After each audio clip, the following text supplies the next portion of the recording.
is now being recorded.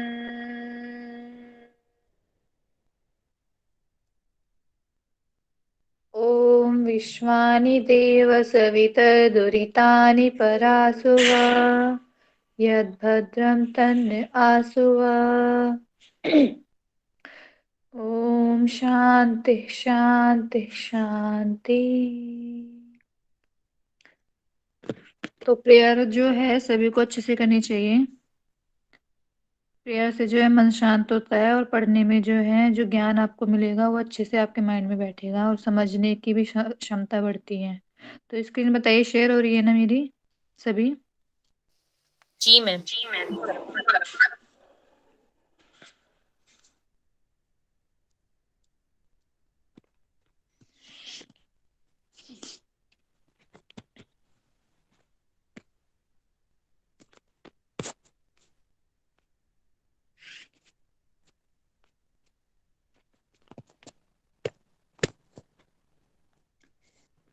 ठीक है, PPT share हो रही है ना? Yes ma'am. जी, तो जो यूट्यूब पे देख रहे हैं, जो मतलब अभी तो मैं पढ़ा रही हूँ, आगे जो यूट्यूब पे देख रहे हैं तो जिसको ग्रुप में ऐड होना हो तो ये नीचे नंबर दिए गए हैं महर्षि योग दयानंद योग अकेडमी में ऐड होने के लिए इन पर संपर्क कर सकते हैं। तो आज का टॉपिक है हमारा मीमांसा दर्शन। तो आज हम मीमांसा दर्शन देखेंगे। सबसे पहले हमारा कौन कौन से दर्शन हो गए, कोई माइक अनम्यूट करके बताए। शांख और न्याय वैशेषिक दर्शन, वैशेषिक दर्शन, सांख्य जी, तो 3 दर्शन हो गए और एक दर्शन आपका साइड बाय साइड चल रहा है, योग दर्शन। तो वो मैं नहीं करा रही हूँ क्योंकि उसमें आपको डीपली पढ़ाया जा रहा है। तो अब मैं मीमांसा दर्शन लेके चलूंगी, इसके बाद वेदांत चलेगा हमारा। तो मीमांसा दर्शन देखते हैं। तो मीमांसा दर्शन के प्रवर्तक प्रणेता जिसे बोलते हैं वो है हमारे जैमिनी जी, जिनका आधार ग्रंथ मीमांसा सूत्र है। मीमांसा सूत्र का भाष्य क्या है? शवर स्वामी जी ने, और इनके ग्रंथ का नाम है शावर भाष्य। इस दर्शन का जो लक्ष्य है वो मोक्ष प्राप्ति है। तो आस्तिक दर्शन जितने भी हैं उन्हीं के जो लक्ष्य है वो मोक्ष प्राप्ति है। बाकी जैन और बौद्ध का भी यही लक्ष्य है, चारवाक को छोड़ के। तो मीमांसा दर्शन का लक्ष्य है मोक्ष की प्राप्ति। इस दर्शन को जैमिनी दर्शन भी कहते हैं क्योंकि इनके प्रवर्तक का नाम जैमिनी है। इस दर्शन के अन्य नाम है कर्म मीमांसा, धर्म मीमांसा, देवता कांड। कर्म मीमांसा, ये माइक म्यूट कर लीजिए, किसका माइक अनम्यूट है ये? नीरज जी देखिए किसका माइक अनम्यूट है, बताइए उसका नाम कौन है। ठीक है, तो माइक म्यूट रखेंगे सभी और क्वेश्चन जो है बाद में पूछेंगे जब मैं बोलूंगी तभी। तो इसका अन्य नाम है कर्म मीमांसा क्योंकि इसमें कर्मों का वर्णन किया गया है, किस प्रकार के कर्म करें। धर्म मीमांसा है धर्म विचार इसमें किया गया है। इसे जो दर्शन है 3 भागों में बांटा गया है जिसमें एक धर्म विचार भी है, इसलिए इसे धर्म मीमांसा भी कहा जाता है। और देवता कांड इसलिए है क्योंकि इसमें जो है देवी देवताओं की मूर्ति पूजा का बहुत ज्यादा प्रचलन बताया गया है। रचना काल है इसका 300 ईसा पूर्व। इसमें कुल अध्याय बताए गए हैं 16। इस दर्शन का जो आधारभूत वेद है, क्योंकि ये वेदों पर आधारित है पूर्णतः, तो इसका आधारभूत वेद है यजुर्वेद। यजुर्वेद में जो यज्ञ के बारे में, यज्ञ के विषय में ज्यादा बताया गया है। तो ये दर्शन जो है यजुर्वेद की शिक्षाओं को लेकर अपने दर्शन में बताता है। तो मीमांसा दर्शन के विकास का कारण है कर्म की यथार्थता को प्रमाणित करना। तो कर्म की यथार्थता अर्थात कर्म किस प्रकार से किया जाए, कर्म का जो क्या फल मिलता है, ये सब जो कर्म के बारे में, कर्म के विशेष में बहुत ज्यादा मीमांसा दर्शन में टिप्पणी की गई है। इसलिए इसका जो विकास का कारण है कर्म के बारे में बताना। तो एक टाइम पे ऐसा हुआ था जब मीमांसा दर्शन का ये उत्पन्न हुआ था तो उससे पहले जो है लोगों में धारणाएं समाप्त हो गई थी। वे ईश्वर को नहीं समझते थे। जो हमारे वेदों में कर्म कांड बताए गए हैं, यज्ञ आदि बलि जो दिए जाती है, हवन वगैरह पूजा, इन सब में जो है सबकी आस्था समाप्त होने लगी थी। तो इस वजह से हमारा मीमांसा दर्शन उत्पन्न हुआ, जिसमें हम केवल यज्ञ की मूर्ति पूजा इन सब के विषय में मीमांसा दर्शन में बताया जाता है। इसीलिए इसे कर्म का दर्शन भी बताया जाता है कि कर्म जो हमारे रोजमर्रा के कर्म हैं और जो विशेष मतलब स्पेशल ओकेजन होता है, जैसे कि शादी हो गई और बच्चा जब कि मतलब कोई बच्चा पैदा होता है तब भी बहुत सारे कर्म किए जाते हैं। मैम वॉइस तो ब्रेक हो रही है बहुत ज्यादा। सभी को हो रही है क्या? नहीं मैम। तो मैम आपका जो है नेट थोड़ा गड़बड़ है, और किसी के साथ वो इसका जो है किसी को कुछ प्रॉब्लम हो रही है तो मैसेज कर दें कि आप सभी से पूछ लें। यदि सभी की हो रही है तो मैं लेफ्ट करके फिर ऐड हो जाऊंगी, यदि नहीं है तो फिर आप अपना नेट सही करें, ठीक है।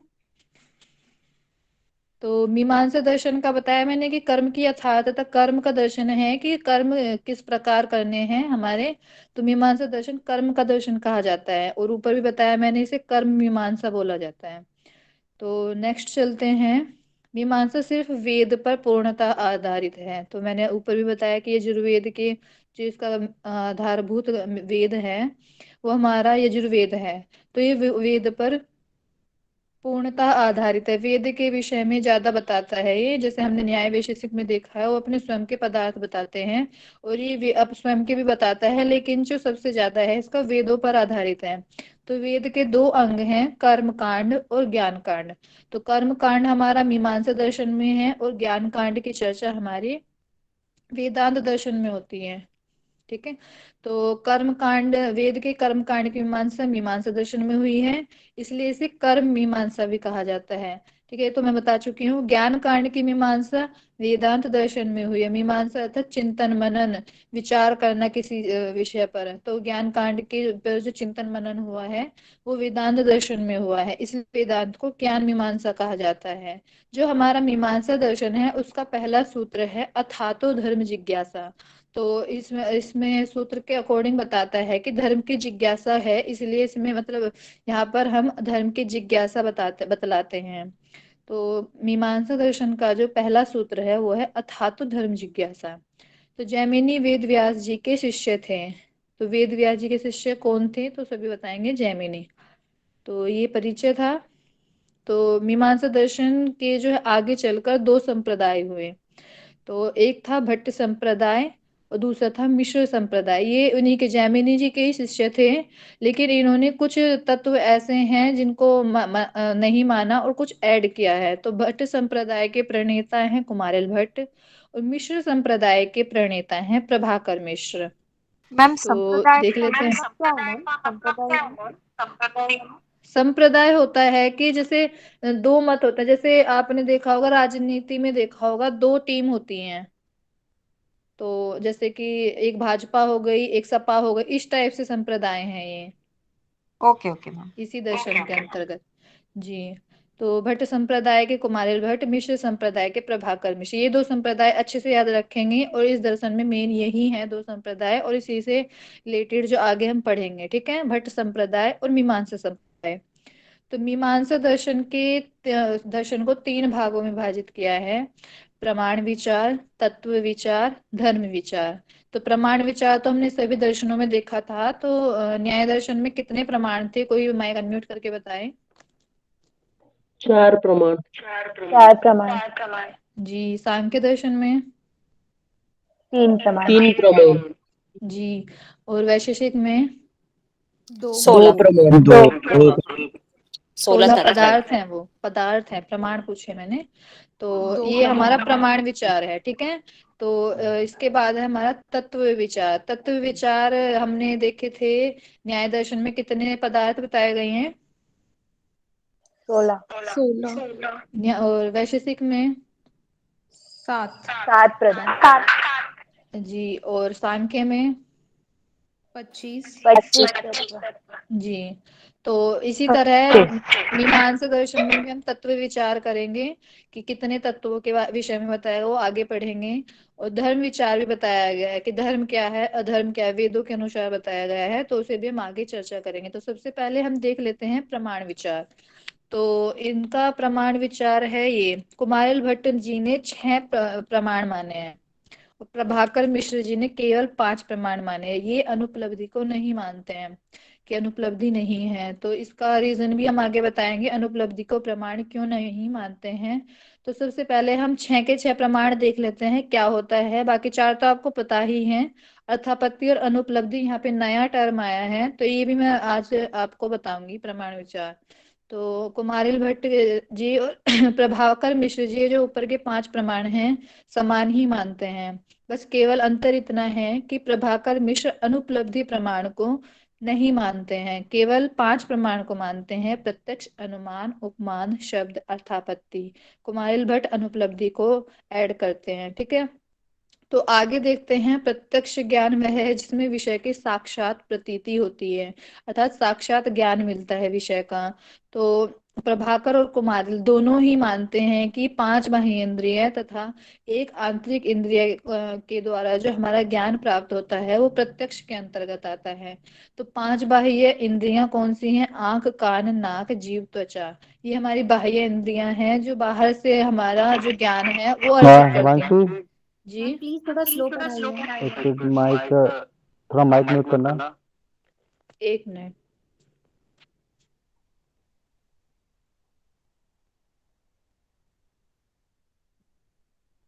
हाँ, थोड़ा फास्ट हो रहा है, बच्चे बोल रहे हैं थोड़ा फास्ट हो रहा है, थोड़ा सा स्लो कर दो।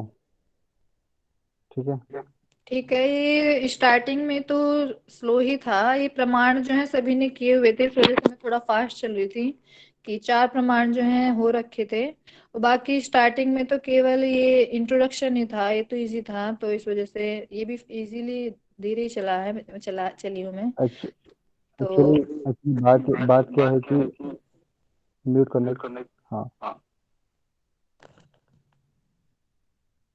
बच्चे सभी नए हैं, ये आधे से ज़्यादा बच्चों ने पढ़ा नहीं है अभी ये पहली बार भी, तो थोड़ा सा स्पीड स्लो होगा ना, तो क्या है कि समझ में भी आएगा सभी को, क्योंकि कुछ भी नए जुड़े हुए हैं, कुछ पता नहीं है अभी, तो थोड़ा थोड़ा सा स्लो कर दो, कोई दिक्कत नहीं है, बाकी बढ़िया पढ़ा रहे हो। Thank you. जी, थैंक यू।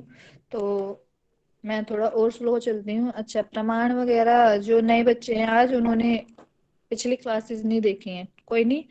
तो मैं बता रही थी प्रत्यक्ष प्रमाण क्या है। तो प्रत्यक्ष प्रमाण है जिसमें विषय की साक्षात प्रतीति होती है, अर्थात जो हम स्वयं अपने आंख, कान, नाक, त्वचा और जीव के द्वारा जो ज्ञान ग्रहण करते हैं, साक्षात अर्थात आमने सामने करके जो होता है, प्रत्यक्ष करके जो ज्ञान प्राप्त करते हैं, वो हमारा होगा प्रत्यक्ष प्रमाण। प्रत्यक्ष प्रमाण में प्रभाकर और कुमारिल, अन्य दर्शन भी यही मानते हैं कि जो बाह्य इंद्रियां, मतलब 6 इंद्रियां हैं, न्याय दर्शन में भी 5 बाह्य इंद्रियों के अंदर। शो नहीं हो पा रही है, जी, आपकी स्क्रीन शो नहीं हो पा रही है।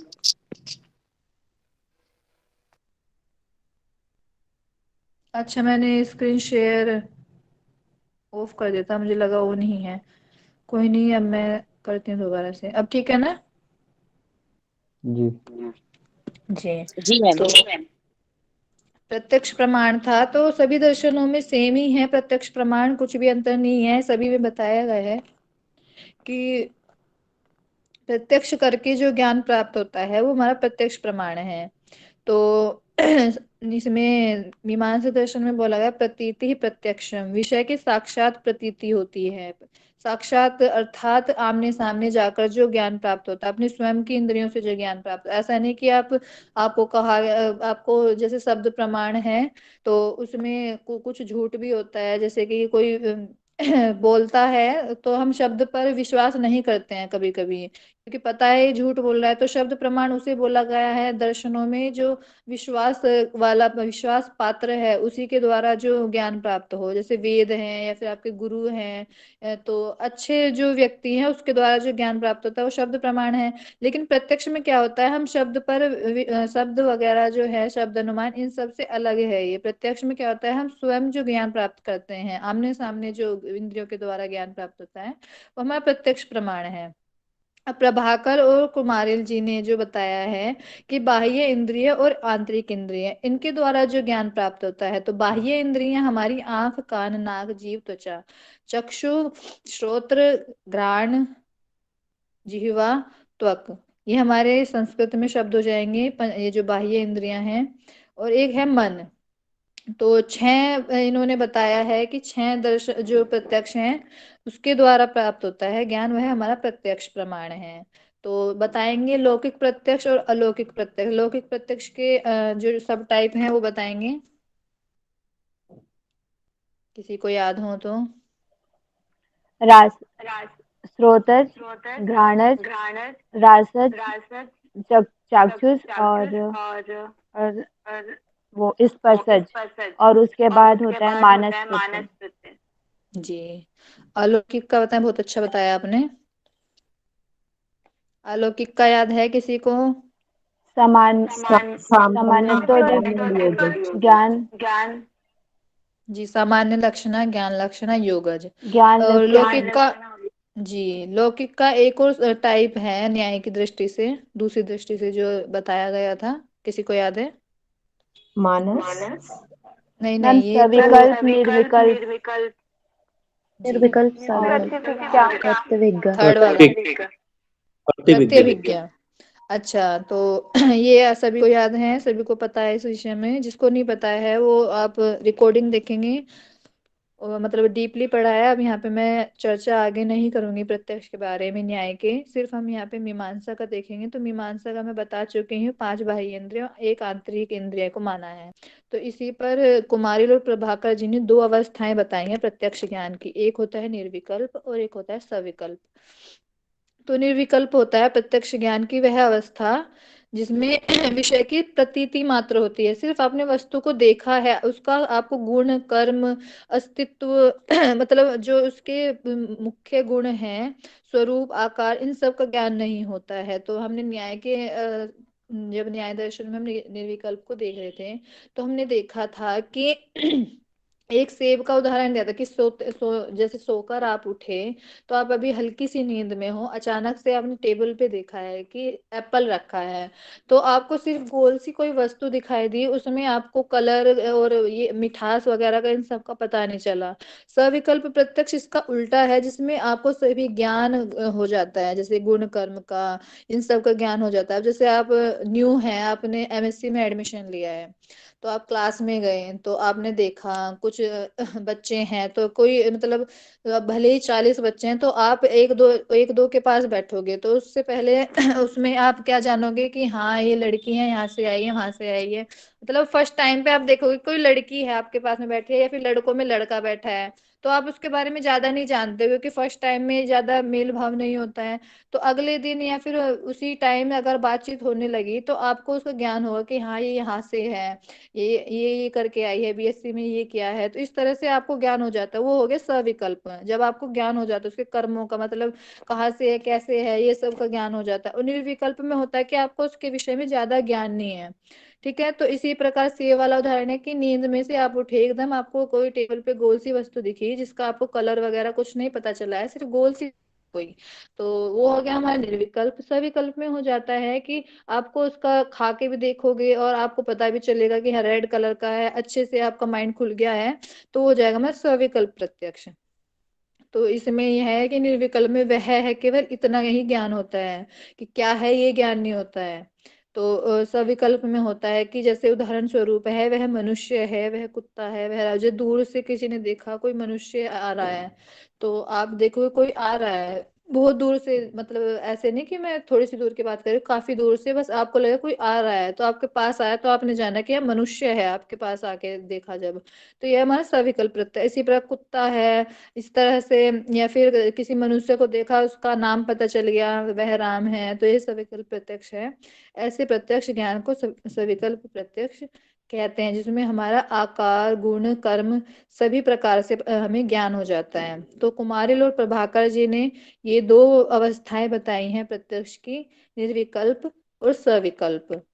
ठीक है, वही सारी है ना मेरी सभी को? जी। जी मैम। स्क्रीन शेयर हो रही है? जी। हाँ। ठीक है, यस मैम।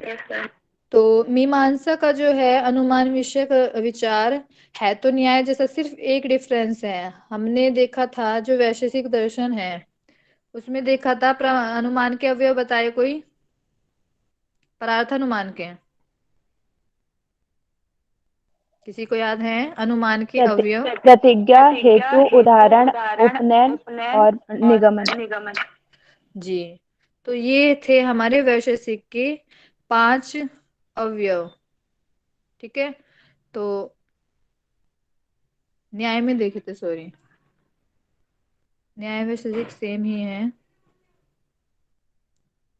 तो न्याय में हमने देखे थे 5 अवयव थे, तो लेकिन मीमांसा जो है वो 5 अवयवों को नहीं मानता है, वो केवल 3 अवयव को मानता है, या तो शुरू के 3 या फिर आखिरी के 3।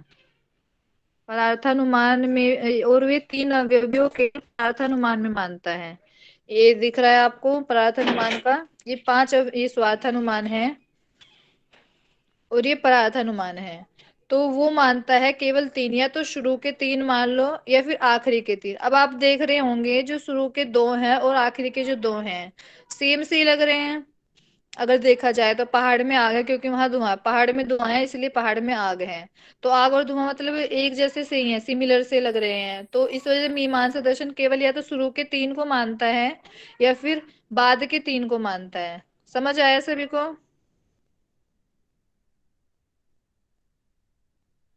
ये 3 को मानेगा या फिर ये जो आखिर के 3 है इनको मानेगा मीमांसा दर्शन।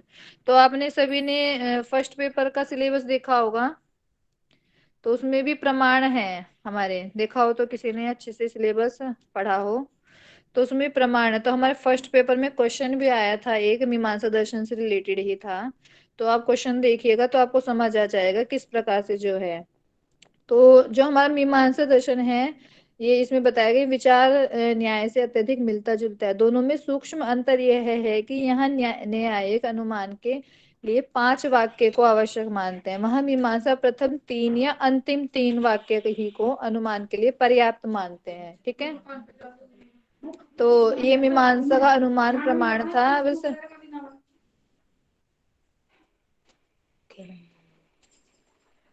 तो ये हमारा अनुमान प्रमाण समझ आया सभी को, या इसमें कुछ डाउट है तो पूछिए।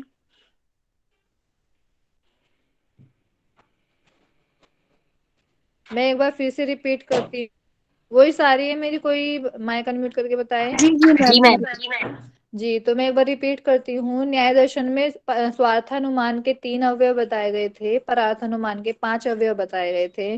तो इसमें मीमांसा दर्शन में जो है स्वार्थानुमान के लिए किसी भी प्रकार के अवयव को नहीं मानता है, और परार्थानुमान में वो केवल 3 अवयव को मानता है। वो स्वार्थानुमान में कहता है कि हमें किसी भी अवयव की आवश्यकता नहीं है, किंतु परार्थानुमान में वो बोलता है आवश्यकता है, वो भी केवल 3 की, वो 5 को नहीं मानता है। तो ये हमारा अनुमान प्रमाण हुआ। नेक्स्ट है हमारा उपमान प्रमाण। मीमांसा के अनुसार उपमान जन्य ज्ञान तब होता है, जैसे हमने न्याय में देखा था उपमान में कि आपको नील गाय आपने नहीं देखी है, किंतु कोई विश्वत व्यक्ति बताता है, विश्वास पात्र व्यक्ति बताता है कि आपको गाय के जैसा एक जानवर दिखाई देगा, वो नील गाय है। किंतु उपमान मना करता है कि नहीं, ऐसा नहीं है, ये स्मृति के द्वारा ज्ञान प्राप्त होता है। कि जैसे आपने जैसे आप जंगल में गए, आपने नील गाय देखी और आपके स्मृति में है कि आपने गाय तो देखी है, स्मृति में है, परंतु थोड़ा सा डिफरेंस है बस, पर गाय जैसी है, तो आप अनुमान लगाएंगे कि यह नील गाय है। तो मीमांसा दर्शन जो है शब्द के द्वारा उपमान का नहीं बताता है, ये बताता है कि स्मृत वस्तु के द्वारा ज्ञान प्राप्त होता है। तो मीमांसा के अनुसार उपमान जन्य ज्ञान तब होता है जब हम पहले देखी हुई वस्तु के समान किसी वस्तु को देखकर यह समझते हैं कि स्मृत वस्तु, स्मृत अर्थात मेमोरी, मेमोरी जो हमारी होती है उसके द्वारा स्मृत वस्तु प्रत्यक्ष वस्तु के समान, प्रत्यक्ष जो हमारे सामने वस्तु है उसके समान है, जो हमारी मेमोरी में है। कि हमारी मेमोरी में है, आपने गाय देखी है तो आपकी मेमोरी में पहले से गाय है।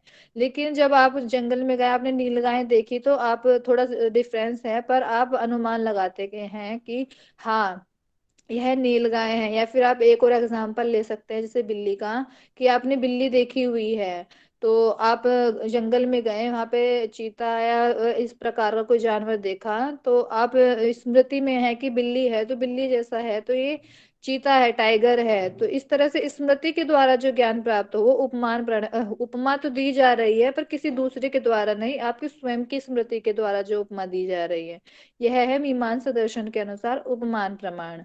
सभी को समझ आया ना उपमान प्रमाण क्या चीज है मीमांसा में? माइक अनम्यूट करके जी बताएं। मैम, जी मैम। मैम ये जी जन्य प्यान कब होता है?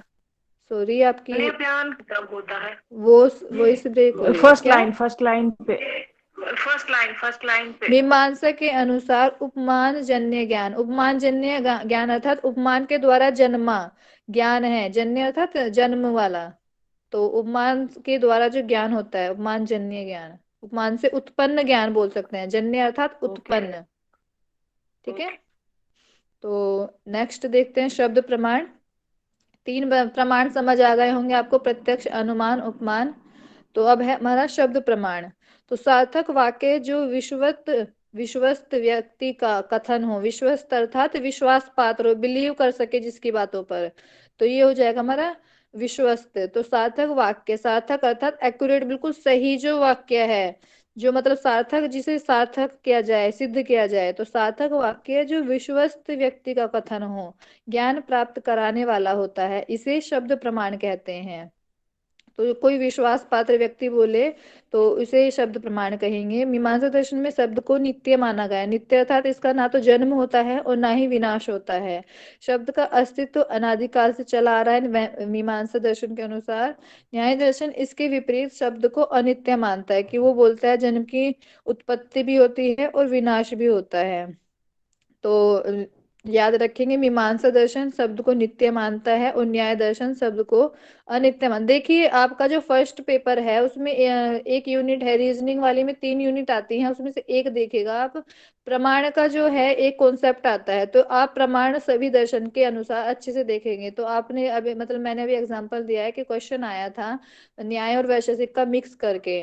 तो इसी प्रकार आप जो प्रमाण है अच्छे से तैयार करेंगे तो आपके दोनों पेपर्स में काम आएंगे। तो प्रमाण से क्या पता नेक्स्ट टाइम भी कुछ क्वेश्चन बन जाए। तो मीमांसा दर्शन में जो है शब्द को नित्य कहा गया है और न्याय दर्शन में अनित्य कहा गया है। तो ये याद रखेंगे सभी। न्याय और मीमांसा दर्शन में जो भेद है वो सभी याद रखेंगे। तो शब्द के 2 भेद बताए गए हैं जी। ये कौन से दर्शन में नित्य कहा गया है? मीमांसा दर्शन में ये लिखा हुआ है, मीमांसा दर्शन में शब्द को नित्य कहा गया है। यस मैम मेरा एक क्वेश्चन था जी ये जो आपने इसमें लिखा है कि विश्वास पात्र लोगों के द्वारा जो कहा जाता है उसको प्रमाण माना है, तो हम ये कैटेगरी कैसे डिसाइड करेंगे कि कौन विश्वास पात्र है कौन नहीं है, ये कैसे पता चलेगा? हिमांशु वॉइस रिपीट हो रही है, आप माइक म्यूट कर लो अपना। जी, मेरे में रिपीट नहीं हो रही है, शायद नीरज जी आपके में भी रिपीट हो रही है, सभी के में रिपीट हो रही है। सबकी अच्छा जी, क्वेश्चन तो उन्होंने पूछ लिया है कि विश्वास पात्र कैसे मानेंगे। तो जो गुरु हैं उनका बताया मैंने कि जो बड़े हैं आपसे गुरु हैं, वैसे आज के टाइम पे जो है विश्वास पात्र नहीं मिलते हैं। ये जो दर्शन है ये पुराने समय के हैं। तो उस टाइम पे कुछ व्यक्ति होते थे जिनका हम विश्वास कर सकते थे, किंतु अब तो मुश्किल है आप विश्वास पात्र ढूंढ पाए। तो हम इसमें बोल सकते हैं शब्द प्रमाण वेदों के द्वारा जो प्राप्त होता है। तो आज के टाइम पे विश्वास पात्र मैं तो ये मानती हूँ कि कोई भी नहीं है। तो आज के समय में मैं नहीं बोलूंगी, लेकिन तो जो पुराने समय में थे, जो गुरु थे, ऋषि मुनि थे, तो उनकी बातों पर हम विश्वास कर सकते थे। जो हमारे हवन पूजा कराया करते थे, बहुत बड़े बड़े ऋषि थे जिन्होंने तपस्या की थी। आज के टाइम पे कोई तपस्या नहीं करता है, पहले करते थे, जिसका हम विश्वास कर सकते थे। जो हम आज के टाइम पे योग पढ़ रहे हैं वो महर्षियों के द्वारा लिखा गया है। पतंजलि जी ने जो देखा है उन्होंने ग्रंथ में लिखा और उसे आज हम पढ़ रहे हैं और सच मान रहे हैं। जैसे योग दर्शन है उसमें जो समाधि वगैरह, आज तक किसी ने समाधि नहीं लगाया, ध्यान नहीं लगाया है, किंतु हम उस पर विश्वास करके मानते हैं कि हाँ योग से ये सब समाधि वगैरह की जो है समाधि वगैरह मिलती है। जो हम न्याय दर्शन में देखेंगे, सांख्य दर्शन में देखेंगे, तत्वों के द्वारा जो तत्वों का ज्ञान हो जाने के बाद जो है मोक्ष की प्राप्ति होती है। आज के टाइम पे किसी ने भी इस प्रकार से ध्यान नहीं लगाया है कि तत्वों की प्राप्ति हो। तो पहले के समय पे जो है हम विश्वास करते थे, इसका जीता जागता उदाहरण आप ले सकते हैं ग्रंथों में, जैसे घेरण जी हैं, उन्होंने हमारा ये बताया है, ध्यान का, समाधि का, सभी का नहीं बताया है। तो जो हम ग्रंथ पढ़ते हैं सभी प्रकार के, वशिष्ठ संहिता, शिव संहिता, तो जो शिव जी के विषय में बताया जाता है, सभी जो है शब्द प्रमाण के द्वारा है। तो इस प्रकार जो है आज के समय पर आप नहीं ढूंढ सकते हैं कि कौन सा व्यक्ति विश्वास पात्र है। पहले समय के दर्शन थे, इस वजह से पहले विश्वास करते थे शब्दों पर। तो ये डाउट आपको क्लियर हुआ होगा। जी मैम, जी थैंक यू। जी। तो शब्द प्रमाण पे थे हम कि सार्थक वाक्य के द्वारा जो, और शब्द देखा था कि मीमांसा दर्शन जो है शब्द को नित्य मानता है, परंतु न्याय दर्शन शब्द को अनित्य मानता है। नित्य होता है जिसका ना उत्पत्ति हो ना विनाश हो, जिससे कि आत्मा को बोलते हैं नित्य, ना उसकी उत्पत्ति है ना ही उसका विनाश है। और न्याय दर्शन जो है शब्द को अनित्य मानता है। अनित्य होता है जिसका विनाश भी और जन्म भी हो, जैसे हमारा शरीर है, ये जन्म लेता है और ये नष्ट भी होता है। तो इस प्रकार नित्य नित्य को समझ गए होंगे सभी कि नित्य क्या है और अनित्य क्या है। तो नेक्स्ट चलते हैं शब्द प्रमाण के भेद पे। तो शब्द के जो हैं दो भेद बताए गए हैं, पौरुषेय और पौरुषेय और अपौरुषेय। तो पौरुषेय बोलते हैं व्यक्ति के द्वारा लिखित या कथित, जैसे इसमें लिखा गया है लिखित या कथित। तो लिखित है हमारे जो सभी हम ग्रंथ पढ़ते हैं वो हमारे लिखित में मिलते हैं। तो ये पौरुषेय है किसी व्यक्ति के द्वारा। तो जो है जो, और अपौरुषेय है वैदिक वाक्य है। तो वैदिक वाक्य के द्वारा जो ज्ञान प्राप्त होता है, पौरुष अर्थात पुरुष बोल सकते हैं, अपौरुष है जिसे पुरुष ने ना लिखा हो। ठीक है, तो समझ गए होंगे। जैसे हमारे लौकिक और वैदिक शब्द प्रमाण था हमारे न्याय दर्शन में। लौकिक होता है किसी व्यक्ति के द्वारा बोला गया, और वैदिक होता है जो वेदों के द्वारा बोला जाता है। तो पौरुषेय होता है जो किसी व्यक्ति के द्वारा विश्वस्त अर्थात विश्वास पात्र हो, जिसकी बातों पर हम विश्वास कर सकें, तो उसके द्वारा कथित या लिखित वचन, उसे कहते हैं पौरुषेय शब्द प्रमाण। और अपौरुषेय बोला जाता है वैदिक, वेदों में जो लिखा गया है, वेदों में जो वाक्य कहे गए हैं उसे अपौरुषेय बोलेंगे। तो शब्द प्रमाण सभी को समझ आ गया होगा, ये शब्द प्रमाण है और इसके भेद हैं। अब है हमारा अर्थापत्ति, जो हमारे सभी स्टूडेंट्स हैं उनके सामने फर्स्ट टाइम आया है अर्थापत्ति। तो अर्थापत्ति जो है शब्द दो शब्दों के संयोजन से बना है मिलकर। एक है अर्थ और दूसरा है आपत्ति। अर्थ होता है विषय और दूसरा होता है, आपत्ति होता है कल्पना। अर्थ का अर्थ है विषय, आपत्ति होती है कल्पना। तो अर्थापत्ति का अर्थ है किसी विषय की कल्पना करना। ठीक है, तो जब कोई ऐसी घटना देखने में आती है जिसके समझने में कुछ विरोध मालूम पड़ता है, जैसे कि कोई घटना है, आपने देखा कि आप किसी मित्र के घर गए, तो वहां पे आपने मित्र को अनुपस्थित पाया, अर्थात वहां पे आपको मित्र नहीं मिला। तो आप कल्पना करेंगे कि वो आपका जो मित्र है वो किसी काम से बाहर गया होगा, या फिर कहीं अन्यत्र गया हुआ है, कहीं बाहर गया हुआ है। तो इसमें जो है घटना देखी आपने और उसको समझने के लिए कुछ कल्पना कर ली, विरोध मतलब आपने कल्पना कर ली। तो इसमें है कि किसी विषय की कल्पना करना। आपने गए किसी मित्र के रूम पे, घर पे, तो आपको मित्र नहीं मिला, तो वो कहीं और गया है, घर पे ताला लगा हुआ है, तो आप कल्पना करेंगे कहीं पे गया हुआ होगा। इसी प्रकार एक और एग्जांपल देती हूँ मैं। कोई व्यक्ति है आपके आस पड़ोस में, तो उसे देखते हैं आप, मोटा है और दिन भर वो कुछ नहीं खाता है, आपके सामने नजरों के सामने ही रहता है, और दिन भर कुछ नहीं खाता है फिर भी मोटा है।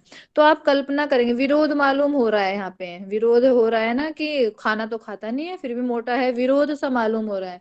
तो इसमें आप कल्पना करेंगे कि जरूर ये रात में खाता होगा। तो जहाँ पे विरोध हुआ कि हाँ ये खाना नहीं खाता है फिर भी मोटा है, फिर उसके बाद आपने कल्पना की कि हाँ ये रात में खाना खाता होगा। तो ये है हमारा अर्थापत्ति, जहाँ पे हम विषय की कल्पना करते हैं।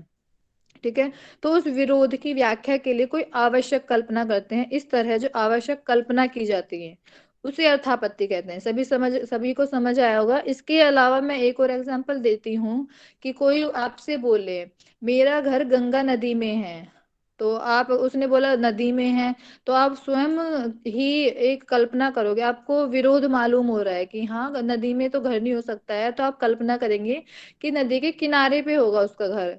तो ये हुआ हमारा अर्थापत्ति।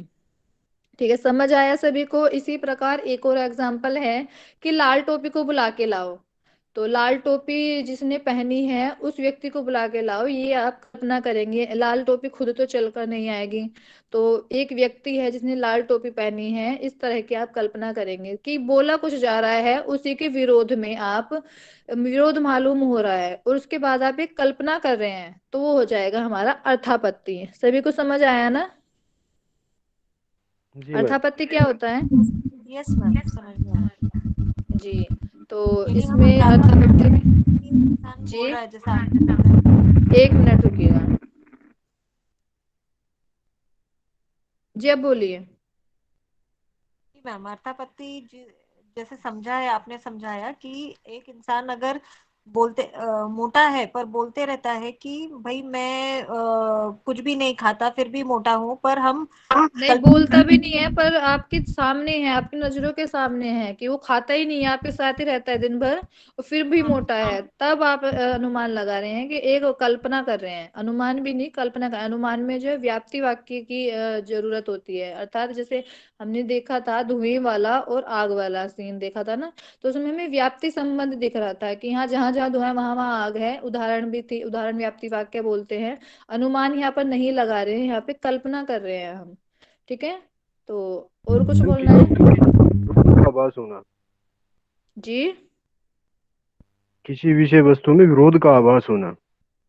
जी वही है, विरोध हुआ और विरोध में आप कल्पना कर रहे हैं, तो वो है हमारा अर्थापत्ति। आपने बिल्कुल सही बताया, विरोधाभास होना। ठीक है, और किसी का कुछ डाउट है तो पूछ लीजिए अभी, क्योंकि अभी अर्थापत्ति में आप किसी पिछला जो पढ़ाया उसमें कुछ डाउट है? नहीं है? ठीक है, अनुपलब्धि प्रमाण। भट्ट मीमांसा और अद्वैत वेदांत के अनुसार अनुपलब्ध, भट्ट मीमांसा यहाँ पे इसलिए बोला गया है क्योंकि हमारे जो दूसरे वाले हैं प्रभाकर मिश्र जी, ये इसको अनुपलब्धि को नहीं मानते हैं। और अद्वैत वेदांत, दो ही जो हमारे दर्शन हैं, भट्ट मीमांसा और अद्वैत वेदांत, ये हमारे अनुपलब्धि प्रमाण को मानते हैं। तो वे एक स्वतंत्र प्रमाण मानते हैं अनुपलब्धि को। किसी विषय के अभाव का साक्षात ज्ञान हमें अनुपलब्धि द्वारा प्राप्त होता है। जैसे कि आप एक, मतलब आपके घर में रह रहे हैं, तो आप कहीं बाहर गए, तो कोई वस्तु आपके रूम से आपकी मम्मी ने हटा दी एक्स्ट्रा समझ के, जैसे कि सोफा ही हटा दिया। तो इस सोफा तो आप जानते हैं, परंतु जैसे कोई चीज है जो हटा दी, आपकी नजरों के सामने डेली आ रही थी, जैसे कि कोई घड़ा है पानी का, उन्होंने हटा दिया, तो आपको रूम में एंटर करते ही एक अभाव सा महसूस हुआ, कुछ खाली खाली लग रहा है, तो वो हो जाएगा हमारा अनुपलब्धि। जैसे घड़ा है, घड़े घड़े को हटा दिया आप, अब जो है, जो अन्य दर्शन है जो अनुपलब्धि को नहीं मानते हैं, तो बोलते हैं कि इसमें तो ये प्रत्यक्ष हो रहा है कि घड़ा है, घड़ा घड़े का प्रत्यक्ष तो हो रहा है, तो लेकिन यहाँ पे अभाव का अभाव की प्रतीति हो रही है, अर्थात अभाव का मालूम पड़ रहा है। जैसे कि इसी प्रकार है ये अभाव का, जो है अभाव का एग्जाम्पल ये घड़ा भी ले सकते हैं, कोई वस्तु है उसका अभाव हो जाना, इस प्रकार से अनुपलब्धि को हम समझ सकते हैं। जैसे कि यही है कि आप कहीं पर गए और मतलब आप कई दिनों से वहां पे रह रहे हैं, जैसे कि आप किसी के घर पे गए, 2-4 दिन रहे और फिर वहां से कुछ वस्तु हट गई, तो वहां पे आपको अभाव प्रतीत हुआ, अभाव का साक्षात ज्ञान हुआ, तो ये है हमारा अनुपलब्धि। उपलब्धि होता है कि प्रेजेंस, अनुपलब्धि होता है नॉन एग्जिस्टेंस, प्रेजेंस ना होना किसी चीज का। ठीक है, अनुपलब्धि प्रमाण समझ आया सभी को? नहीं आया तो मैं दोबारा से बताती हूँ। मैम एक बार और। जी, तो अनुपलब्धि प्रमाण है किसी विषय के अभाव का साक्षात ज्ञान, अभाव का ज्ञान होता है यहाँ पे किसी वस्तु का। तो जैसे कि आपका एग्जाम्पल आप डेली लाइफ में भी ले सकते हैं इस चीज का, कि आप घर पे रह रहे हैं परंतु घर पे ज्यादा इन्वॉल्व नहीं हो रहे हैं, बस आते हैं, जो जैसे जॉब वाले होते हैं कि जॉब पे जाते हैं सुबह को, शाम को वापिस आते हैं, किंतु घर में जो कुछ भी हम आप इन्वॉल्वमेंट नहीं करते हैं घर के कामों में या वस्तु को साफ सफाई में। फिर एक दिन आपके रूम में आपकी आपकी मम्मी को लगा कि कुछ एक्स्ट्रा चीज है, ये इसे हटा देते हैं, जैसे कि कोई कोई शो पीस हो गया या फिर कुछ भी चीज है वो हटा दी, तो आपको लगेगा कि खाली खाली सा है। अब आप देखिए आपके रूम में पर्दे होते हैं, तो पर्दे धुलने के लिए जिस दिन डलते हैं तो आपको अभाव सा प्रतीत होता है। तो वो अभाव क्या है, अनुपलब्धि प्रमाण के द्वारा हमें इसका अभाव का पता चलता है कि हाँ यहाँ पे उपलब्ध था, पहले आपको रूम में पर्दे जो थे उपलब्ध थे, प्रेजेंट थे, एग्जिस्टेंस था उनका। लेकिन फिर क्या हुआ, आपके पर्दे एकदम से हटा दिए गए रूम में से, तो आपको अभाव की प्रतीति, अभाव का साक्षात ज्ञान हुआ कि कुछ अभाव है। तो उससे क्या होता है कि पर्दों का अभाव का ज्ञान प्राप्त हुआ है वहां पे, वो हो जाता है हमारा अनुपलब्धि प्रमाण। अब समझ आया आपको? Yes ma'am, yes. जो हमारे मैम प्रमाण हैं इसे आप डेली लाइफ में भी कोरिलेट कर सकते हैं कि जो प्रत्यक्ष का आपके सामने डेली का एग्जाम्पल आता होगा, प्रत्यक्ष का, अनुमान का आपके सामने डेली आता होगा, शब्द का आपके सामने डेली आता होगा, ठीक है। तो ये हमारे प्रमाण का होता है। जी कोई कुछ बोल रहा था? मैम आपने भी एग्जाम्पल दिया घड़े का और पर्दे का, तो देखा जी जाए तो ये प्रत्यक्ष और अनुमान दो चीज हुए, क्योंकि हमने प्रत्यक्ष किया कि यहाँ पे घड़ा था लेकिन अभी वो जगह खाली है, तो अनुमान नहीं, लगाया कि प्रत्यक्ष घड़ा में किसी ने हटा लिया होगा। नहीं नहीं नहीं, अनुमान में जो है व्याप्ति वाक्य का आवश्यकता होती है। यहाँ पे जैसे हमने बोला था जहां जहां धुआं वहां वहां आ गया, तो अब आप ये नहीं बोल सकते कि जहां जहां पर्दे हटते हैं वहां यहाँ पे, मतलब अनुमान में नहीं ले सकते हैं हम इसे, ना ही ये प्रत्यक्ष में ले सकते हैं। तो एक बार मैं बताती हूँ कि अनुपलब्धि को प्रत्यक्ष नहीं कहा जा सकता है। प्रत्यक्ष ज्ञान के लिए इंद्रिय का विषय के साथ संपर्क होना अत्यावश्यक है। तो यहाँ पे इंद्रिय का विषय से संपर्क हो रहा है, क्या विषय है हमारा वहां पे, बताइए आप। घड़ा नहीं हट अगर चुका है जी। अच्छा, अनुपलब्धि से अलग जब उपलब्धि प्रमाण होता है उसमें तो फिर वस्तु होगी ना, जैसे कोई चीज नहीं एब्सेंट नहीं, है। उपलब्धि है, यदि उपलब्धि है वहां पे वस्तु है तो हमारा प्रत्यक्ष प्रमाण के अंतर्गत आएगा, ना कि अनुपलब्धि के। उपलब्ध तो मैं ये बोल रही हूँ कि आपको ने पहले वो वस्तु देख सकी है कि उपलब्ध थी, लेकिन जब वो हट चुकी है तो आपको केवल अनुपलब्धि का, अनुपलब्धि अर्थात नॉन एग्जिस्टेंस का आपको वहां पे ज्ञान होगा, ठीक है।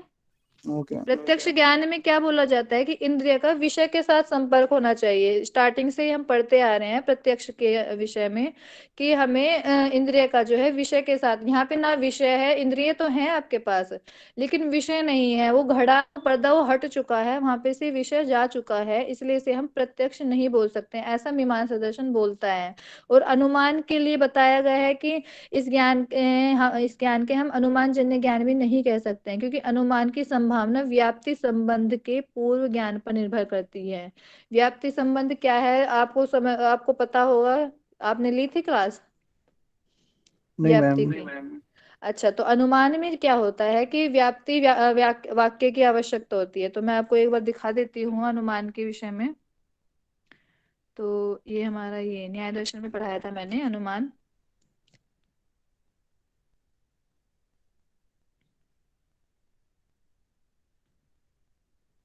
देखिए ये है हमारा अनुमान। अनुमान के भी इसमें तीन तरह के हमने बताए थे, पूर्वज, ये नव्य, प्राचीन, इन सब के विषय में बताया था। तो इसमें बताया गया है अनुमान दो शब्दों से मिलकर बना है, अनुमान और ज्ञान, तो पश्चात ज्ञान, ठीक है। तो इसमें जो बताया जाता है यहाँ पे आप देखेंगे व्याप्ति वाक्य की आवश्यकता होती है। तो इसमें परार्थ ये जब मानव स्वयं निजी ज्ञान की प्राप्ति के लिए करता है, लेकिन इसमें तीन वाक्यों की आवश्यकता होती है। एक होता है प्रतिज्ञा, एक होता है हेतु, उदाहरण, ये स्वार्थ अनुमान का है। और परार्थ अनुमान में पांच बताए गए थे। तो इसमें व्याप्ति वाक्य की ये जो है उदाहरण है, ये हमारा व्याप्ति वाक्य है।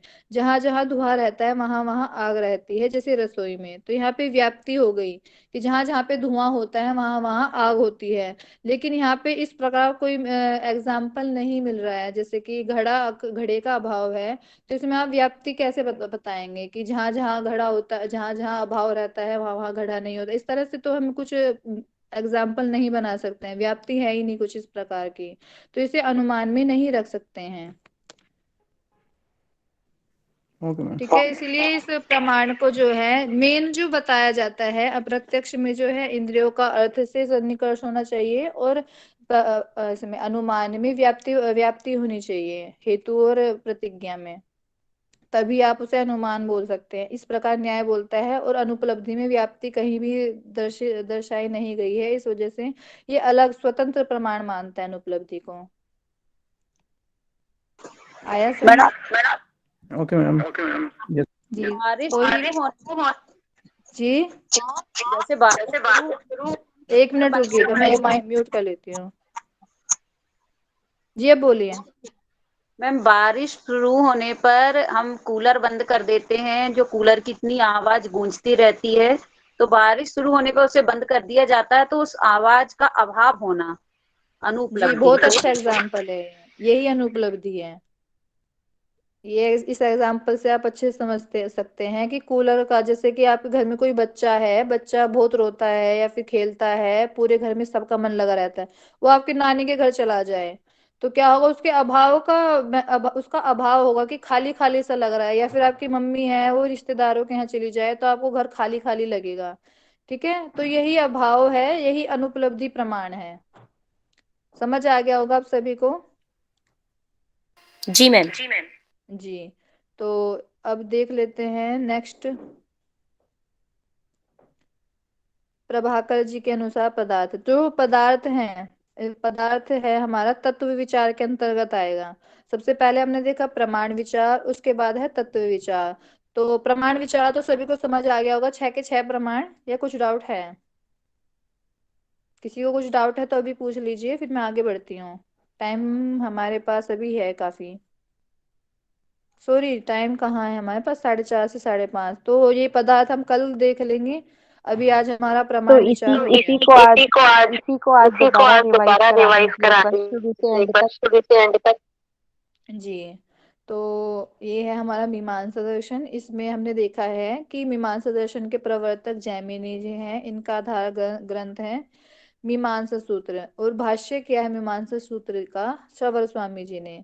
तो श्रवर स्वामी जी का जो ग्रंथ है उसे बोलते हैं श्रावर भाष्य। और इस दर्शन का जो लक्ष्य है वो है मोक्ष की प्राप्ति। तो मोक्ष की प्राप्ति, इस दर्शन को जैमिनी दर्शन भी कहा जाता है। ठीक है, जैमिनी इनके प्रवर्तक हैं, इस वजह से दर्शन का नाम हो जाएगा जैमिनी दर्शन। इस दर्शन के अन्य नाम भी हैं कर्म मीमांसा, धर्म मीमांसा, ये सीमांसा है परंतु मीमांसा लिखा जाएगा यहाँ पे, धर्म मीमांसा और देवता कांड। और इसका रचना काल है 300 ईसा पूर्व। कुल अध्याय बताए गए हैं इसमें 16, और आधारभूत वेद है यजुर्वेद। ठीक है, तो इसका परिचय हमने देखा था कि इस मीमांसा दर्शन का जो विकास का कारण है, मेन कारण है कर्म की यथार्थता बताना, कि कर्म जो है वो यथार्थ होते हैं, मतलब सत्य होते हैं। तो यथार्थ ज्ञान देखा होगा हमने प्रत्यक्ष में होता है, तो इसी प्रकार यथार्थ का अर्थ होता है सत्य होना। तो कर्म की यथार्थता, कि कर्म सत्य होते हैं और उससे फल भी प्राप्त होता है, इस मीमांसा दर्शन का विकास हुआ था। तो इसीलिए इसे कर्म का दर्शन भी कहा जाता है। ठीक है, तो फिर हमने देखा था कि मीमांसा दर्शन वेद पर पूर्णतः आधारित है। और इसमें हमने देखा था कि वेद के 2 अंग होते हैं, कर्म कांड और ज्ञान कांड। कर्म कांड हमारा मीमांसा दर्शन के अंतर्गत मीमांसा की गई है, अर्थात इसका जो चर्चा की गई, विचार किया गया है कर्म कांड का, वो हमारा मीमांसा दर्शन के अंतर्गत देखा गया है। फिर ज्ञान कांड का जो विचार चर्चा चिंतन मनन हुआ है, वो वेदांत दर्शन के अंतर्गत आता है, वेदांत दर्शन में देखा गया है। तो इस दर्शन का जो प्रथम सूत्र है वो है अथातो धर्म जिज्ञासा। और जैमिनी जी जो हैं वो वेद व्यास जी के शिष्य हैं। फिर इसमें संप्रदाय देखे थे हमने, दो भागों में बट गया था आगे चल के मीमांसा दर्शन। एक था हमारा भट्ट संप्रदाय और एक था मिश्र संप्रदाय। तो भट्ट संप्रदाय कुछ तर्क देते हैं और मिश्र जी हैं जो कुछ अलग तर्क देते हैं। तो इस प्रकार हो जाएगा, ये 2 संप्रदाय हैं, भट्ट संप्रदाय और मिश्र संप्रदाय। हमने देखा था भट्ट संप्रदाय के जो प्रणेता हैं वो कुमारिल भट्ट जी हैं, और मिश्र संप्रदाय के प्रणेता हमारे प्रभाकर मिश्र जी हैं। फिर हमने आगे देखा था कि जो मीमांसा दर्शन है, यह दर्शन 3 भागों में विभाजित है, 3 भागों में है। फर्स्ट है हमारा प्रमाण विचार देखा था, सेकंड हमने तत्व विचार, और थर्ड हमने धर्म विचार। तो प्रमाण विचार आज हम देख चुके हैं, कल हमारे 2 विचार हो जाएंगे, तत्व विचार और धर्म विचार। तो प्रमाण विचार में हमने देखा था कि कुमारिल भट्ट जो है 6 प्रमाण को मानते हैं और प्रभाकर मिश्र हमारे 5 प्रमाण को मानते हैं। ठीक है, तो हमने 6 के 6 प्रमाण देखे हैं अभी। तो प्रत्यक्ष प्रमाण देखा था हमने कि 5 बाह्य इंद्रिय और 1 आंतरिक इंद्रिय को मानते हैं, दोनों ही, प्रभाकर जी भी और कुमारिल जी भी। और ये बताते हैं कि वह ज्ञान जिसमें विषय की साक्षात प्रतीति होते हैं, प्रतीति ही प्रत्यक्षम। ठीक है, तो प्रत्यक्ष ज्ञान की इन्होंने 2 अवस्थाएं बताई थी, निर्विकल्प और सविकल्प। निर्विकल्प में हमें केवल प्रतीति मात्र होती है, वह है केवल इतना ज्ञान होता है। सविकल्प में ज्ञान होता है कि वह क्या है, किस प्रकार से है। तो निर्विकल्प सविकल्प देख लिया था। फिर अनुमान प्रमाण देखा था कि अनुमान प्रमाण में जो है न्याय दर्शन हमारे 5 वाक्य को मानता है, किंतु मीमांसा दर्शन प्रथम 3 या अंतिम 3 वाक्य को ही पर्याप्त मानता है। इसके बाद हमने उपमान प्रमाण देखा था कि न्याय दर्शन में उपमान शब्द के द्वारा बताए जाते हैं, उपमा जो है शब्द के द्वारा की जाती है। लेकिन उपमा इस मीमांसा दर्शन में जो उपमा की जाती थी वो हमारी स्मृति के द्वारा की जाती थी, कि हमारी स्मृति में है कि पहले आप गाय देख चुके हैं, किंतु न्याय नील गाय का जो आप ज्ञान प्राप्त कर रहे हैं वो स्मृति के द्वारा है। और न्याय दर्शन में हमने देखा था कि वहां पर शब्द के द्वारा किसी विश्वस्त व्यक्ति के द्वारा जब बताया उपमा दी जाती है, वहां पे न्याय दर्शन में देखा था। ठीक है, फिर हमारा शब्द प्रमाण था।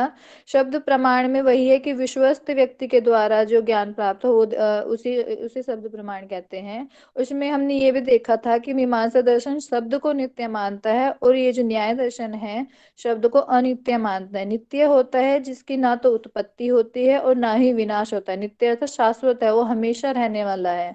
तो ये हुआ हमारा नित्य। अनित्य जिसका उत्पत्ति भी हो और नाश भी, कुछ क्षण के लिए जो उत्पन्न हो, वो होता है अनित्य। इस प्रकार हमारा शरीर है, तो इस प्रकार न्याय दर्शन मानता है कि शब्द अनित्य है। तो शब्द के प्रमाण के 2 भेद देखे थे, पौरुषेय और अपौरुषेय। तो पौरुषेय देखा था किसी व्यक्ति के कथित या लिखित वचन को पौरुषेय कहते हैं, और अपौरुषेय कहते हैं वैदिक वाक्य के द्वारा जो ज्ञान प्राप्त होता है। ठीक है, वेदों के द्वारा जो ज्ञान प्राप्त होता है वो अपौरुषेय कहते हैं। ठीक है, अर्थापत्ति आगे कल्पना करना, जहाँ पे आपको विरोधाभास हो रहा है वहां पे आप कल्पना करते हैं, वो हमारा अर्थापत्ति हो जाएगा। नेक्स्ट है हमारा अनुपलब्धि। अनुपलब्धि होता है जहाँ पे हमें अभाव का साक्षात ज्ञान हो, तो ये हमारा अनुपलब्धि होता है। अभाव का ज्ञान होता है, वहां पे हमारा अनुपलब्धि होता है। तो इस प्रकार हमारे 6 के 6 प्रमाण हो गए थे, और आगे हम तत्व विचार करेंगे। ठीक है, तो तत्व विचार हम कल करेंगे। अभी के लिए हम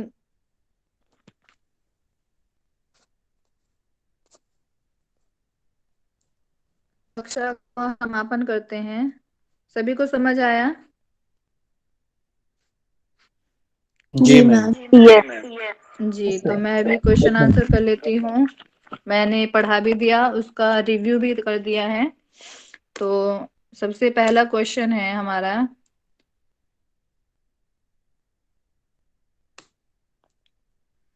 प्रभाकर जी के द्वारा कितने प्रमाण बताए गए हैं?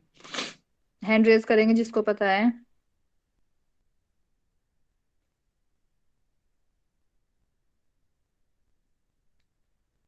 जी आयुषी सिंह जी बताइए। मैम 5 बताए गए हैं। प्रभाकर जी के द्वारा।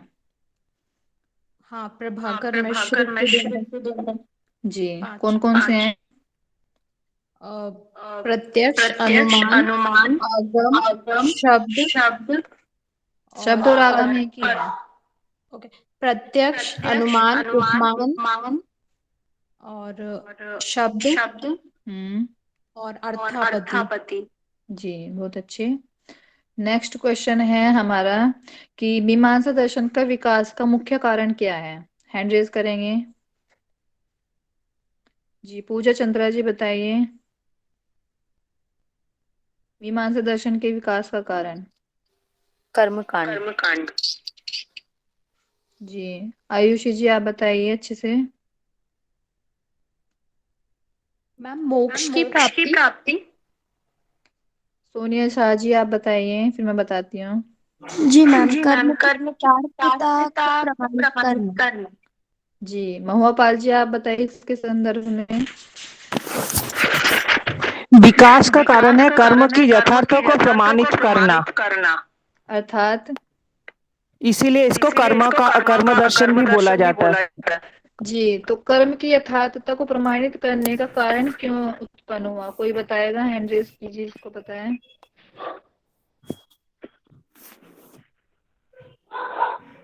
जी, पूजा भावेल जी बताइए। मैम उस समय ऐसा था कि कर्म कर के विश्वास नहीं करता था, कर्म कांड और जो देवी देवता थे उन पे विश्वास नहीं करते थे, इसलिए मीमांसा दर्शन की जी बहुत अच्छी, अब मीमांसा दर्शन बताइए की नेक्स्ट। उत्पत्ति हुई। जी बहुत अच्छा, सभी ने अच्छा बताया है, पर जो है क्वेश्चन जो पूछा जाए ना उसे इलेबोरेट करना भी सीखिए कि क्या पूछना चाह रहे हैं, अच्छे से बताइए, ठीक है। तो नेक्स्ट क्वेश्चन है, हैंड रेज करेंगे सभी जिसको आता है, कि मीमांसा सूत्र का भाष्य किसने किया है? मैम पूजा आगे का भाभी आंसर बता दीजिए। जी अच्छा, आगे का आंसर ये कि कर्म की यथार्थता को प्रमाणित करने क्यों है। तो मीमांसा दर्शन में क्या था, उस समय सभी लोगों में जो हमारे कर्म थे, मतलब कर्म कांड थे, वेद थे, इन सब में रुचि समाप्त हो गई थी, कि बोलते थे ये सब अंधविश्वास है, ये सब कुछ नहीं होता है।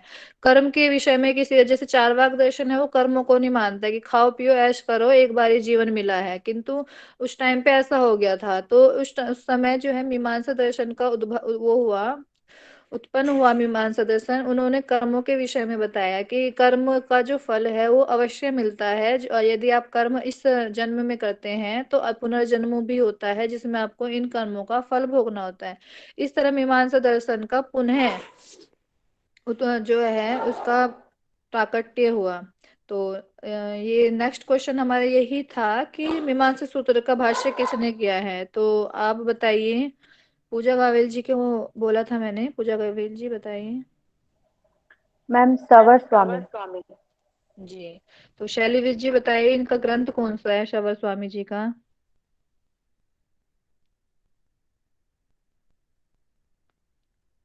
तुषार मैम बालाजी जी मीमांसा बताइए। सूत्र क्या? शावर भाष्य, सवर स्वामी जी का ग्रंथ। ओके, ठीक है, तो शबर इसका लक्ष्य भाष्य। बताएंगे।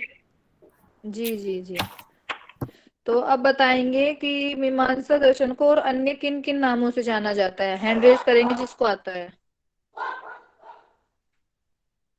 अच्छा, दीक्षा जी बताइए। मैम कर्म मीमांस, धर्म मीमांस एंड देवता कांड, हम्म, अब जैमिनी दर्शन। जी, और भी एक और भी है, चार बताए थे मैंने अन्य नाम, इसको चारों याद है। जैमिनी, कर्म मीमांस, धर्म मीमांस, देवता कांड। जी बहुत अच्छे हैं, ये चार बताए थे मैंने, जैमिनी दर्शन, कर्म मीमांसा, धर्म मीमांसा और देवता कांड। अच्छा, तो अब वो बताए कि वेद को कितने भागों में बांटा गया है, जिसको आता है बताइए, कितने अंग है वेद के? निधि गैरोला जी तो बताइए। मैम दो अंग है उसके, एक ज्ञान कांड और एक कर्म कांड। जी बहुत अच्छे, तो कर्म कांड के विषय में तो सभी जान रहे हैं, ज्ञान कांड के विषय में बताइए, कोई जिसको आता है ज्ञान कांड। जी, तो बताइए शैलीविज जी, आप बताइए ज्ञान नहीं कांड के मैम, विषय में। मेरा हैंड पहले से रेज है, बट ज्ञान कांड का ऐसा नहीं पता। अच्छा, अदिति शाह जी बताइए, क्लास में बताया था मैंने स्टार्टिंग में, दोबारा रिवाइज भी किया था, तो अदिति शाह आप बताइए। मैम ज्ञान कांड में बताया गया है वेदांत वेदांत दर्शन। जी जी, तो इसमें इको ज्ञान हो की रहा है, मीमांसा की गई। जी, इको हो रहा है। सॉरी वॉइस हाँ नहीं मैम, तो आया।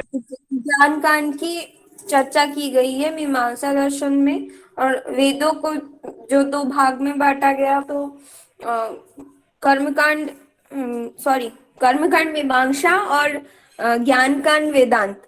और जो मेन ज्ञान कांड के जो मेन मतलब फ्लोरिस्ट हुआ जिनके द्वारा, वो है शंकराचार्य जी के द्वारा, फिर माधवाचार्य और भी बहुत सारे आए हैं उनके। और जी इनकी जी मेन ठीक है। जी जी ठीक है। अब नेक्स्ट इनकी क्वेश्चन में इनकी पूछ। main- जी अदिति जी।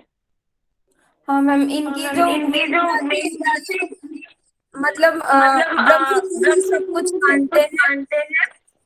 वो मानते हैं कि ब्रह्म ही अकेला सत्य है, और जीव ब्रह्म का एक स्वरूप है।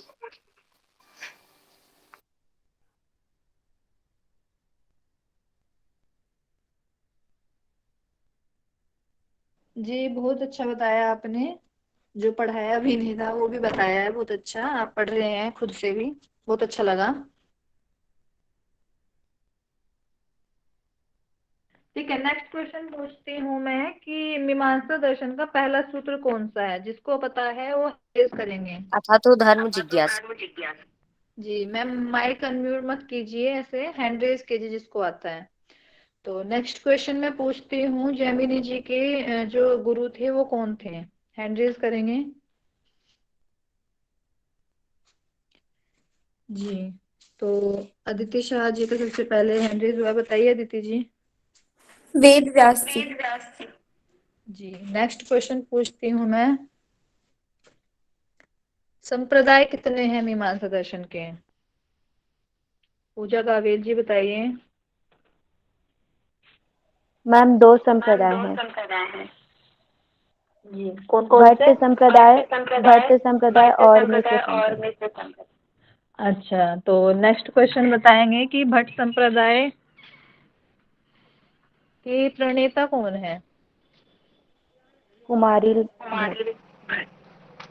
जी, और मिश्र संप्रदाय के? प्रभाकर मिश्र। ठीक है, अनुपलब्धि प्रमाण किसको आता है? एड्रेस करेंगे। अनुपलब्धि प्रमाण क्या है?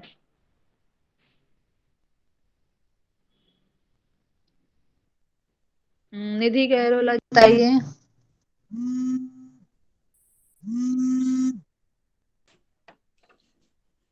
मैम अनुपलब्धि प्रमाण का है कि किसी भी प्रमाण का अभाव होना। जी, और नेक्स्ट क्वेश्चन बताएंगे अनुपलब्धि अर्थापत्ति का प्रमाण क्या है? हैंड रेज करेंगे सभी।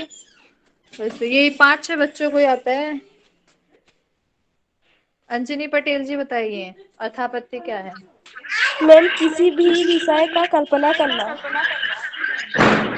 अच्छा, कल्पना क्यों की जाती है अर्थापत्ति में? मैम जैसे कि कोई भी मान ले जाए कि कोई मोटा आदमी है और उसके सामने कोई व्यक्ति बैठा हुआ है, तो मतलब कि वो उस उस समय तक कि वो भोजन करता ही नहीं है, तो हम जी मतलब मान लेते अर्थापत्ति। हैं जी जी, हाँ यहाँ पे बोलेंगे कि वो कि रात में विरोधाभास भोजन होता है। करता होगा ऐसे। जहाँ पे विरोधाभास होता है वहां पर कल्पना की आवश्यकता होती है, इस तरह से बोलेंगे। वो तो एग्जाम्पल हो गया। तो मैंने पूछा था कि कल्पना की आवश्यकता पड़ती क्यों है, तो आपका आंसर होना चाहिए था विरोधाभास होता है जहाँ पे, वहां पे कल्पना होती है। ठीक है, कोई नहीं, बहुत यस अच्छा मैम। ट्राई। बहुत अच्छा ट्राई किया था आपने। तो जी मैम, ये थैंक यू। बताएंगे कि कितने प्रकार में से मीमांसा दर्शन, मतलब कितने भेद हैं मीमांसा दर्शन के? 3 भेद बताए थे, वो कौन कौन से हैं?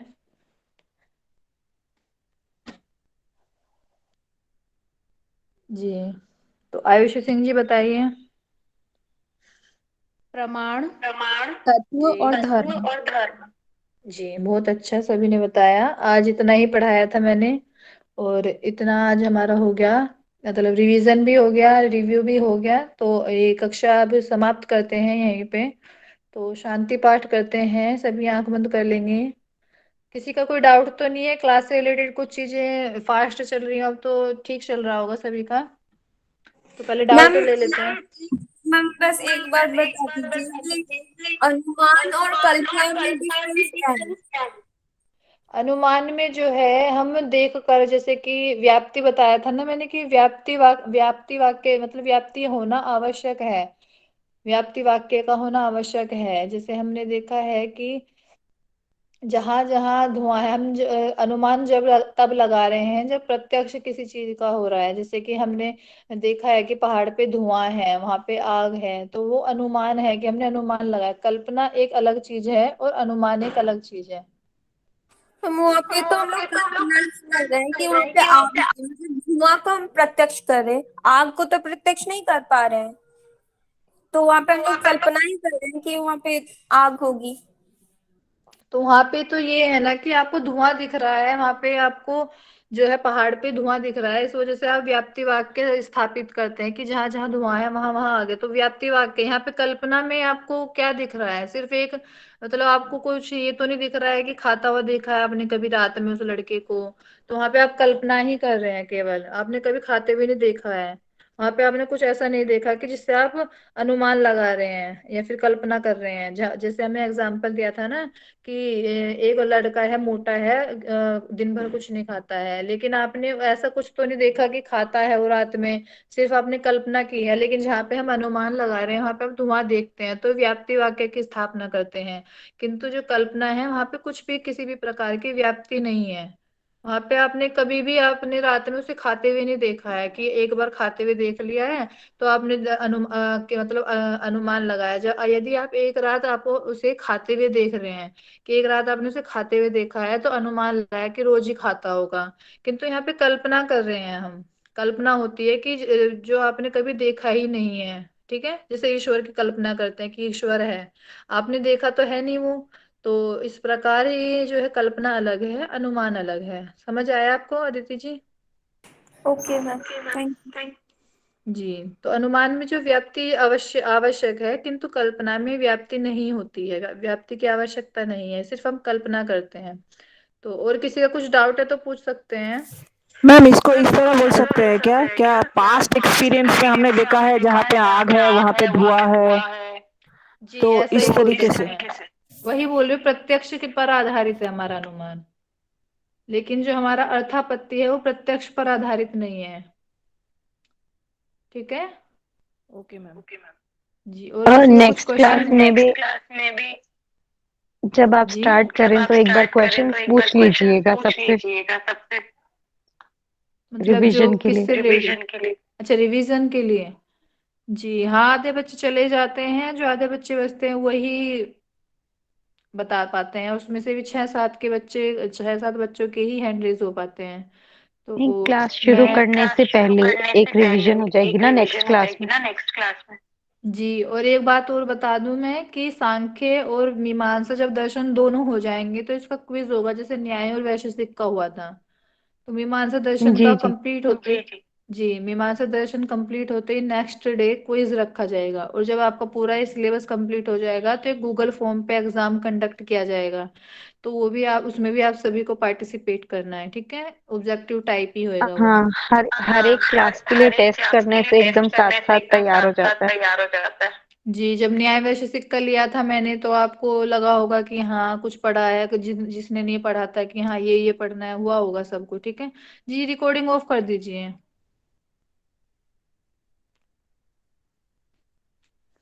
जी, तो इससे जो है टेस्ट लेते हैं, पढ़ाते चले जाएं, इससे ऐसा होता है कि बच्चा पिछला पढ़ता है, पीछे मतलब पढ़ता है, फिर अगला पढ़ता है तो पिछला भूल जाता है।